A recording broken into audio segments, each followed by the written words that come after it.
Hi, Julie Jules Cruise Companion. Today I'm in the ancient city of Jerash.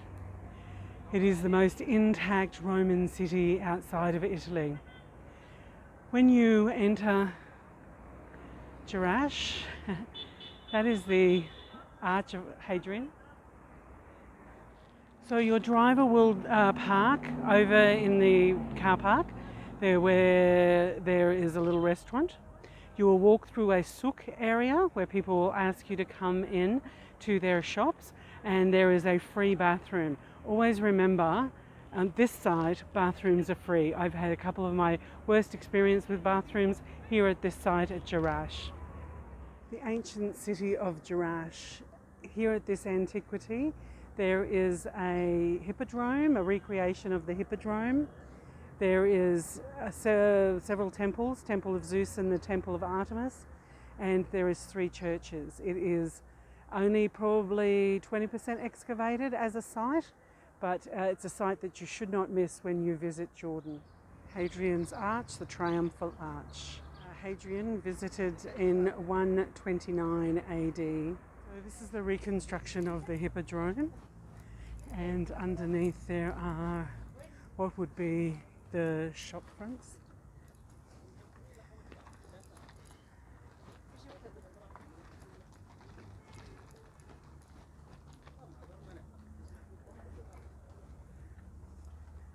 You can see the stairs, there's the seating, each one of those layers is a roll. So I'm actually under the Hippodrome, and here you have a mosaic floor of one of the shops. Just spectacular. You can see the stairs, although the seats, those different levels of stone there would be the seats on the other side for the Hippodrome.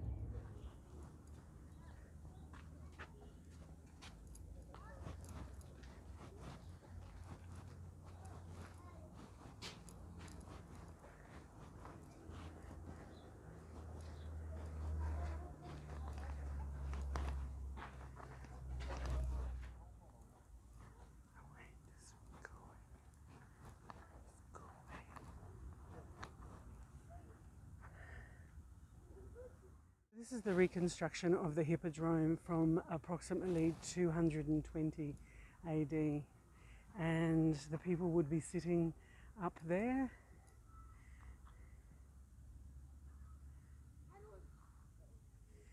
And the horses would run around this track, and there would be something like a seahorse or something. There'd be a counter for each time that a horse passed this point. One of the things that you'll have to prepare yourself for when you come to both Jerash and Petra is the people touting for business, people selling souvenirs, postcards, water, etc. Just be strong and polite and say no thank you, no shukran, and just keep walk on. Don't have eye contact. They'll just make your life insufferable. When we get up to the Temple of Zeus, there'll be people wanting to take your photo, and when they do that, then they'll want money. So yes, they can produce a couple of really interesting shots, but just don't. It'll just make your life insufferable. Just on the other side of the Hippodrome is an area which, in theory, would be about a mile from the town centre. And I'm not sure if you can see down there that dark tomb. So this hill here is a necropolis, a cemetery. Cemetery near the Hippodrome, which is about a mile from the town centre, which is down through there, through the south gate. And over that entire hill is the city. Fabulous. So I've walked a couple of 100 metres, and I've walked past the Hadrian's Arch, and I'm walking past the Hippodrome, and I'm heading for just where that group of people is down there is another archway, which is a gate, and then the whole antiquity goes right over there. It's probably another full kilometre When you've passed the Hippodrome and you're walking towards the south gate, if you do want to hire a guide, there's a little hut here and they have about 7 different languages that you can hire a guide for an hour or so to walk you through. You don't have to have a guide to come through this antiquity. Do some reading before you get here. You might not need a guide. Okay, I'm just walking up to the south gate. After we pass through the south gate, we will see shops on our right, and to the left will be the Temple of Zeus. So if you can imagine arriving at a city through the gate, and then you would be greeted with a row of different shops selling bread and meat and water, etc. Behind these huge walls is the Temple of Zeus. So coming out into the south gate, I mentioned about the little shops. And just as standing above the shop so you can see them. You were greeted with the Oval Plaza. This is not necessarily the centre of the Jerash site.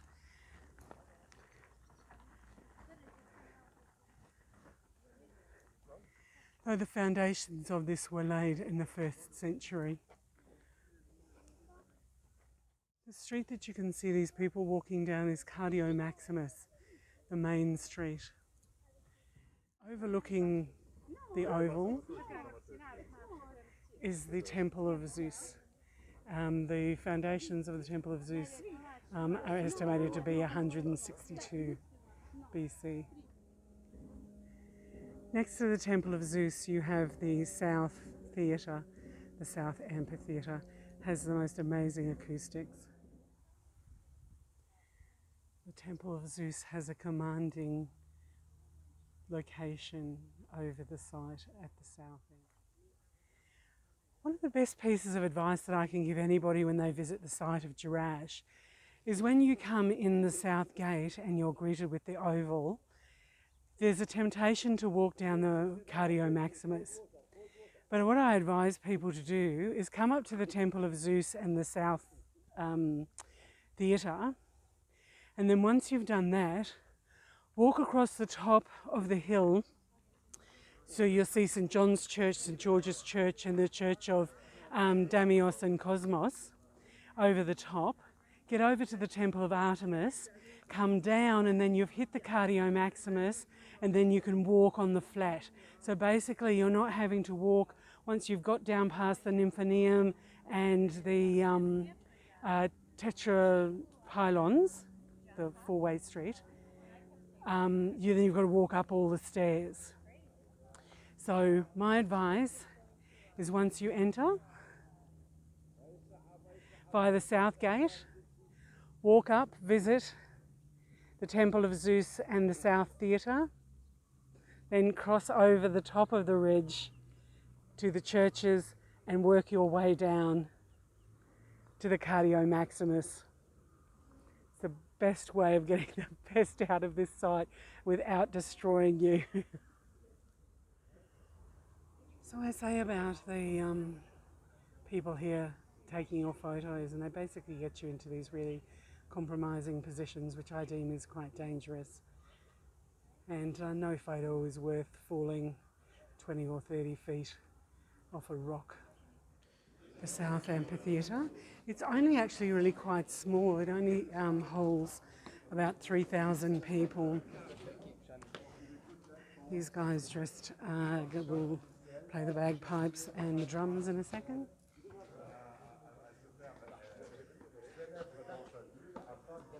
Fabulous.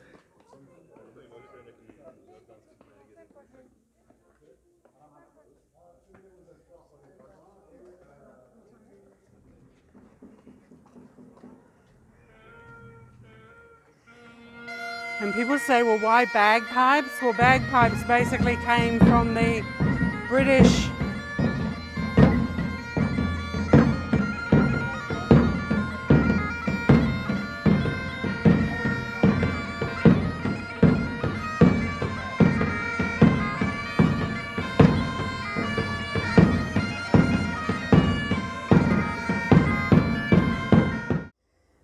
I've only been at the site for about an hour or so, but what I'm going to do is I'm going to aim to head over to that portion of the site, which is the church of Damios and Cosmos and Damios, the two doctors that were martyred. And that is on the way over to the Temple of Artemis, which is over there, where you will see what a floating column looks like.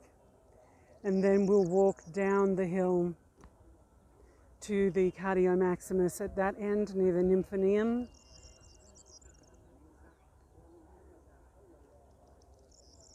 Hopefully over there you can see the Nymphaeum, and then we'll walk down the Cardio Maximus.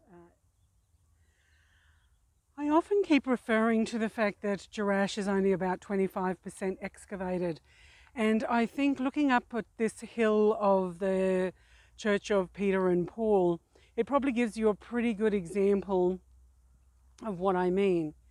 So if this layer here was the actual ground that this pillar stood on, all of the earth has been laid on top of that following earthquakes in about 7 something or other. So if I pan around here, absolutely all of this is going to be covering some form of antiquity. So heading over there to Cosmos and Damien and have a look at the mosaics. Okay, I've moved over from the Temple of Zeus and I've come over here to the 3 churches. Now this one is definitely Cosmos and Damien, and we know that because of the mosaics. We know that because of some of the most amazing mosaics that have been uncovered. And over at the front you have the ambulatory, and then you have the nave in the middle and the aisles to each side. I will try and zoom in on some of these mosaics because they are just phenomenal. There's people, there's animals, there's goats, there's lions. I'm going to come into the rear entrance of the Temple of Artemis. Then I'm going to head down the hill around the Nymphaeum, and then eventually I'll end up back over at the Oval. I know I keep harping on about this site only being about 25% excavated, but this scene here you can clearly see how the earth has accumulated behind those stones. And then looking over onto this portion of the hillside over here, and you can see the columns almost covered to the top. So if all of that earth was to be removed, what treasures would be unveiled? So if you don't understand how columns work, they aren't just a solid piece of stone. They are segments of stone, and they don't necessarily have a rigid core. They are called what's floating. So they're basically just sitting on each other, and the weight of gravity of the higher rocks are keeping the other rocks in place. And the tops of these columns are just beautifully ornate. The top of a column is called a capital. You see the spoon? Mm-hmm.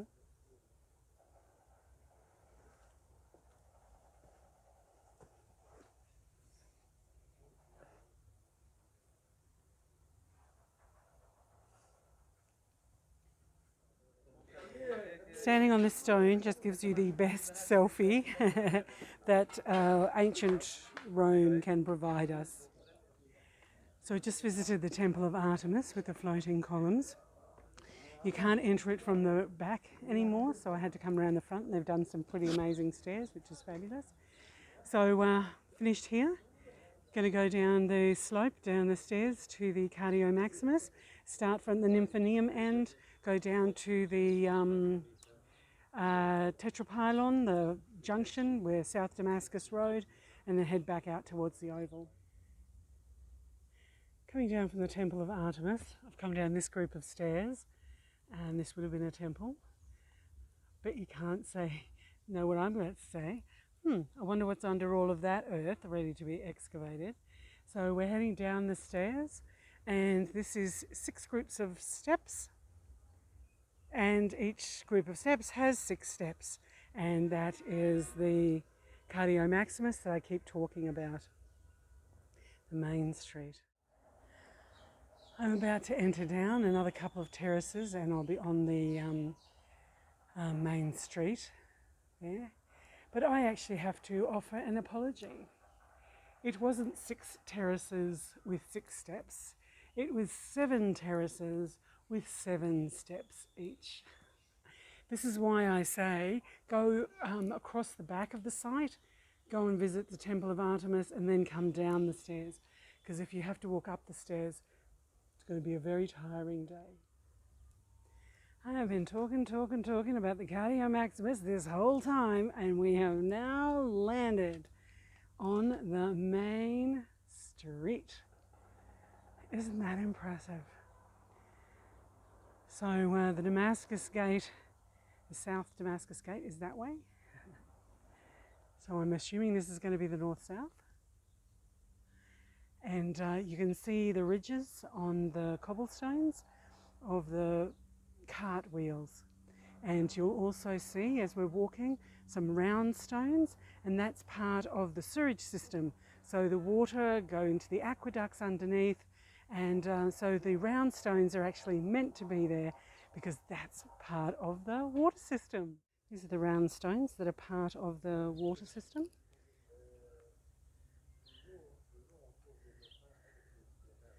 And this is the amazing nymphaeum,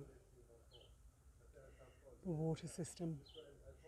Also, when we get down to the tetrapylon, it also has a water source as well, because people would be coming to that central place and having a drink. I keep reinforcing about how important it is to look down, and I've demonstrated before the circles, and that's part of the aqueduct system, the water system. But also, I'm not sure if I can go down a little bit. You can see the stones running in a, whatever that one is, oblique direction, and then you've got some other squarer stones going from one side to the other. That's an ancient crosswalk. People would be able to cross the street where the stones are running in that direction. Who'd have thought? How I was describing about getting down to the Cardio Maximus earlier, when I was up there at the Temple of Zeus and the South Theatre. So now I'm actually on the Cardio Maximus,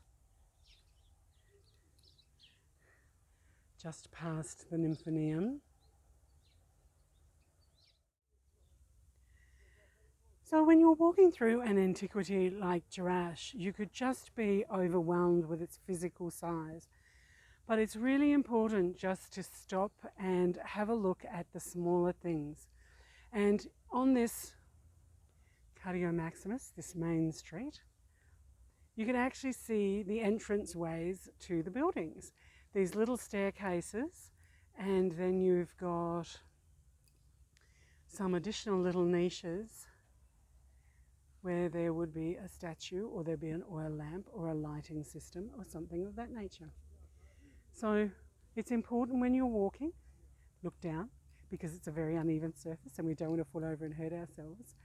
But just take a few minutes just to really examine what's around you and see how the people would be living. It's zero in the first century. The thing that I keep talking about on the site of Jerash is the tetrapylon. Tetra for pylon, big posty thing. So here's one base, base number 2, base number 3, and base number 4. So there's your tetrapylon. So that would have a big cover over it, and then people coming from the north. I think that way's Damascus. I I think that way's Damascus. So this is basically the centre junction street. So I'm just trying to walk away from the tetrapylon for just a little bit so that you can physically get an idea of what the size of this junction was and how high the roof and cover would be. Amazing architecture. Bit of a warm day. So I'm nearly finished walking down the Cardio Maximus. Getting my cardio by doing the walk and almost hit the oval, which is just down there. Absolutely spectacular. But if you can see just behind me, a row of shops. Small storefronts where you'd be able to buy whatever you needed on this very busy street. Almost to the end of Jerash, the largest Roman city outside of Italy. Came through the South Gate, went up to the Temple of Zeus and the South Theatre, walked across the top, saw a few churches. Could have been Theo, could have been George, Theodore, could have been George. Peter and Paul is up there, and Cosmos and Damios. Went right across to the Temple of Artemis. After finishing the Temple of Artemis, coming down the Cardio Maximus, seeing the Nymphaeum, the tetrapylons, and now we're back into the centre of the oval. And so we're going to head out the South Gate, and that will be the end of our visit to Jerash today. I want to invite everybody to come to visit Jordan, not just visit Jerash. There are other places. To the north there's Ajalun and Onkais. To the south there is Karak Castle, Shobuk, Petra, Wadi Rum, Aqaba. Just come and visit Jordan, the most amazing place to see antiquities. So this is Julie, Jules' cruise companion from the centre of the oval in Jerash in Jordan, saying stay safe everybody and happy travels.